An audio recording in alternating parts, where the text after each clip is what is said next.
কোরআন আল্লাহর বাণী, এর মধ্যে যা আছে সব কথাগুলি কার? একটি কথাও মানুষের তৈরি করা নয়। এর বিসমিল্লাহ থেকে শুরু করে সূরা নাস পর্যন্ত সবটা কার? নাজিল করেছেন তিনি, এবং এটি একজন ফেরেশতার মাধ্যমে নবীদের কাছে এসেছে। ফেরেশতা নাম কি আপনারা জানেন? সবাই জানেন, হযরতে জিবরাইল আলাইহিস সালাম, তার মাধ্যমে এগুলি নবীদের কাছে, নবী করিম সাল্লাল্লাহু আলাইহি সাল্লামের কাছে নাজিল হয়েছে। একদিনে হয় নাই, সময় লেগেছে কয় বছর? 23 বছর। তখন তো প্রেস ছিল না, টেলেক্স নাই, ফ্যাক্স নাই, কম্পিউটার নাই, রেডিও নাই, টেলিভিশন নাই। নবী করিম সাল্লাল্লাহু আলাইহি সাল্লাম মুখস্থ করেছেন, টেপ রেকর্ডার ছিল না, নিজে মুখস্থ করেছেন।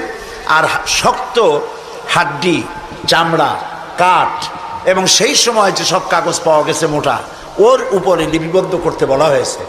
রসুলের ভয় ছিল যেই কোরআনের একটি আয়াত, একটি জের জবর যেন ছুটে না যায়, সেজন্য নিজে মুখস্থ করার জন্য খুব তাড়াহুড়ো করতেন, জিহ্বা নাড়াচাড়া করতেন। আল্লাহ দেখলেন রসুলের খুব কষ্ট হচ্ছে।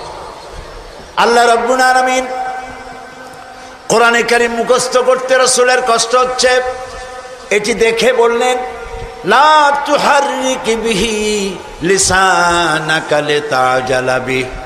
ও নবী, কোরআনে কারীম মুখস্থ করার জন্য আপনার জিহ্বা এত নাড়াচাড়া করার কোনো প্রয়োজন নাই। আমার জিবরাইল যখন আপনার প্রতি কোরআন অবতীর্ণ করবে, আপনি তখন তার সাথে একবার মাত্র উচ্চারণ করবেন। আপনার সিনার ভিতরে গোটা কোরআন শরীফ মুখস্থ করায় দেওয়ার মালিক আমি আল্লাহ। আমি আপনার মুখস্থ করায় দেব। আপনি তো লিখতে পড়তে জানেন না, নামও সই করতে পারেন না।